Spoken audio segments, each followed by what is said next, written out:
All right, Rabosai, good morning. Let us begin. We are starting a new os in Tzidkas Hatzaddik this morning.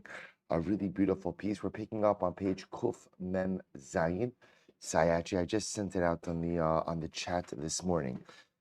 So page Kuf Mem Zayin in Tzidkas Hatzaddik Sif Samech Aleph. So the Rebbe writes as follows. He says, let's begin in the Be'urei Chasidus. Quite a beautiful piece. He says, Me'achar shebekolchos gulasa shel hamitzvah lahachnis kidusha balibo shel adam hamekayma.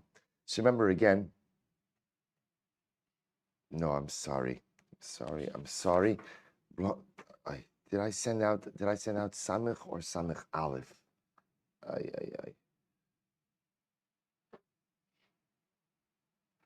Samech. I'm sorry. Good. Both said go 2 pages back. Page Kuf Mem Hey.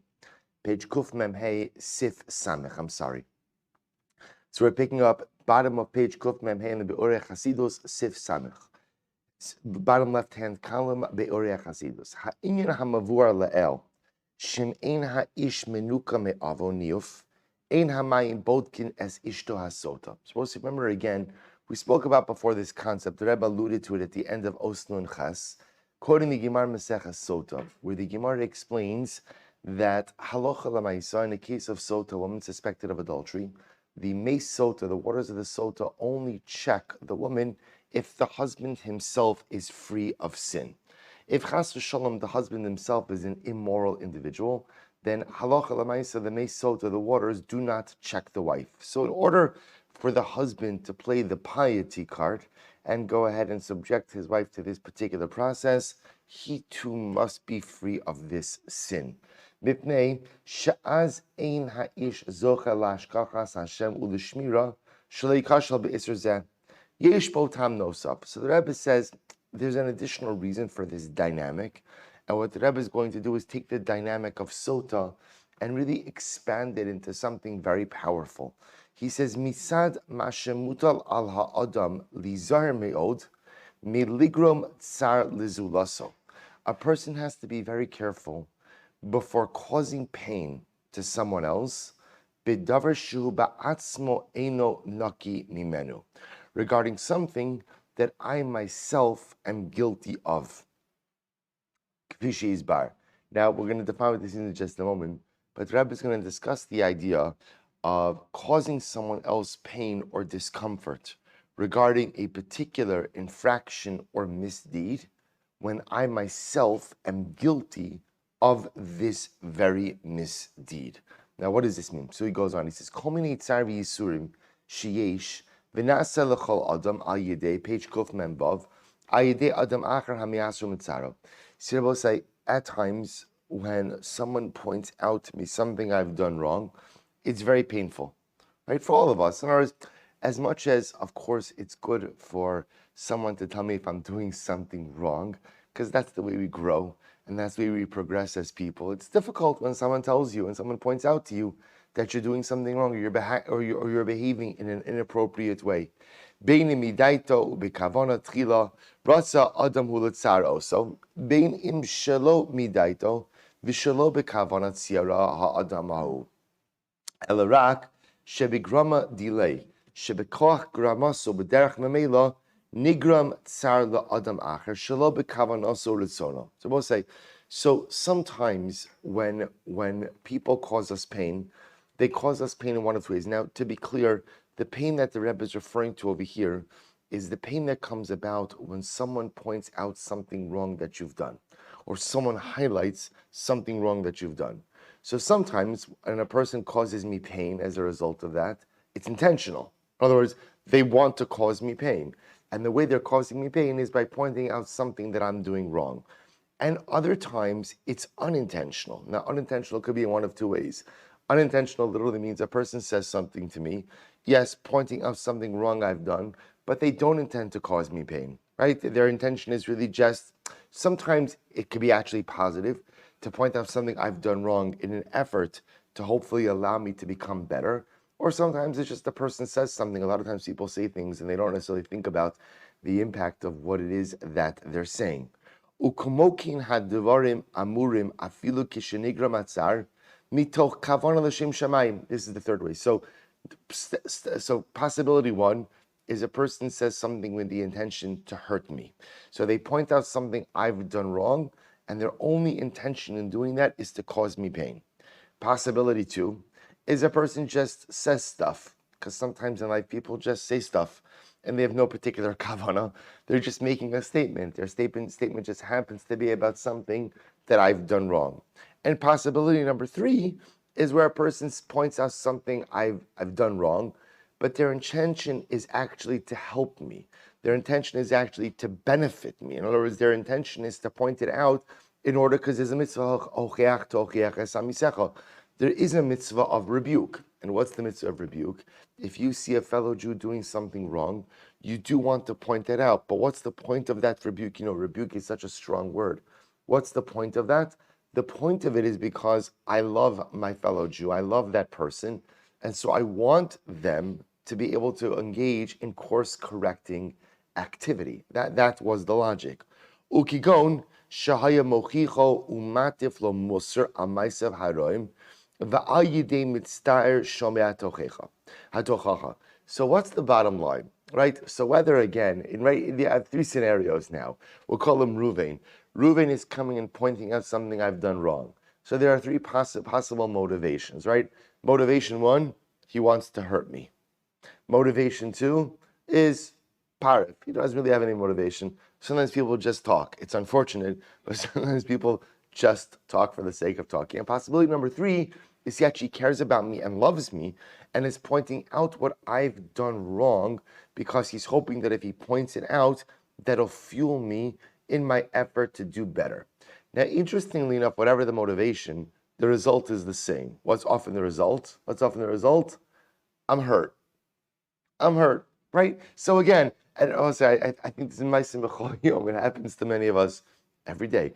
Right? So again, the bottom line result of it is I'm hurt. Whether the motivation was negative, the motivation was positive, or the motivation was pariv, at the end of the day, no one really likes being told they're doing something wrong, and often it's just a hurtful experience. Look what he writes. In kolzeh, hatzar shenigram lezulaso al yodo, humuchan lios haritzua mardus, haritzua hamiyuedes lahachnis mashmaos umusar, liyaser lo ligrom hatzar alavono. So now Hatzaddik switches gears, and he says, be very careful when you hurt someone by telling them something they've done wrong. Because in your effort to point out to someone else what they have done wrong, just understand that the divine microscope shifts back to you. And you being the person who's pointing out the wrongdoing to the other. So, okay, well, it's losing me. So if I'm going to tell Ruvain, you're really deficient in this area, or you've really done something wrong, whether my intention, again, is to be hurtful, whether my intention is to be helpful, or whether my intention is to be pariv, Hatzaddik says the moment you go ahead and you point out the wrongdoing in someone else is the moment that the divine microscope shifts back to you, to the mochiach, to the rebuker. And HaKadosh Baruch Hu says, okay, if you're on such a level to go ahead and cause someone else pain, whether again, purposeful, helpful, unintentional, let's have a look at your life. Let's have a look at your life. He says, Bi'im avar ipam al osa avera shasheni ne'enash bigla la. Because at the end of the day, I go over to Ruvain. I say, Ruvain, you know what, Ruvain? I'm really disappointed to see how much Lashon Hara you speak. It's terrible. I don't know, you go around and you speak Lashon Hara to anybody and everyone who will listen. It's disappointing.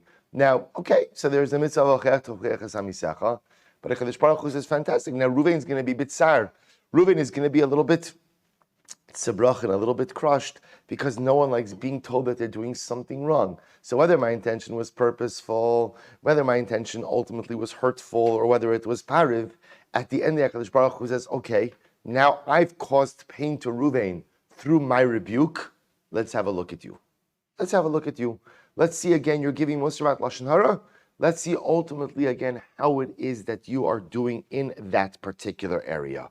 He goes on, he says, Harigam Tsarzeh Next, I'm sorry. Actually, I skipped the brackets. So I'm up to the brackets now. He says, "Be'im avar ipama osavira shashini ne'enash bigla lo alaha."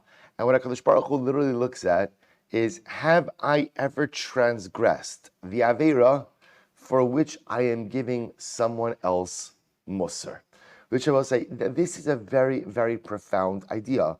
What Reb Tzaddik is essentially highlighting is the yesod that before you rebuke and tell other people how to get their house in order, make sure your personal home is in order. Because Rabbi said, now again, there is a, I'm sorry? Oh, so you see, which by the way, is not a bad thing, is not a bad thing. What Rabbi Tzaddik is saying is, Maish, think about a world in which everyone stopped looking to point out the faults in the other and instead used all of that koach inward.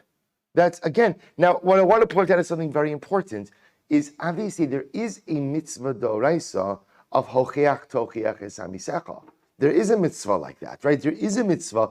Again, I never like the word rebuke because rebuke sounds like you're yelling at someone, right? But the mitzvah means when I see someone doing something wrong, I do have to point it out, right? And again, to be clear, if I see my children doing something wrong, I absolutely have to point it out. So there is and by the way, I would even say in the realm of chinuch, sometimes, and this is a hard part of parenting, sometimes you do have to go ahead and be mochiach your child, even if the area in which you are rebuking your child is an area in which you are highly imperfect in. Because again, remember, the whole point of hochacha, and this is, we're going to talk about this, is I want my child to be better than me. That's what every single parent wants. The Gemara says that there is a natural kina, a natural jealousy that exists between people, with certain exceptions. And one of the exceptions is one's child. I am not jealous if my child becomes more successful than me. In fact, again, the greatest success for a parent is if your child eclipses you. That's the greatest success. So again, there may be times where even if I'm deficient in a particular area, at the end of the day, I still have to give that rebuke. But at the end, he says, Reb Tzaddik, on a day-to-day level, before I go ahead and am mochiach someone else about something, the first question I have to ask myself is, Lamaisa, am I really working on all cylinders in that particular area? Am I really holding my own in that particular area? Because otherwise, what ends up happening is the rebuke that I deliver to another becomes the very opening for divine judgment of me in that particular area as well. So we'll stop over here for today. We'll pick up in Meretz Hashem with the brackets of V'zeh Kigam Habusha Meretz Hashem tomorrow. Shkoyach.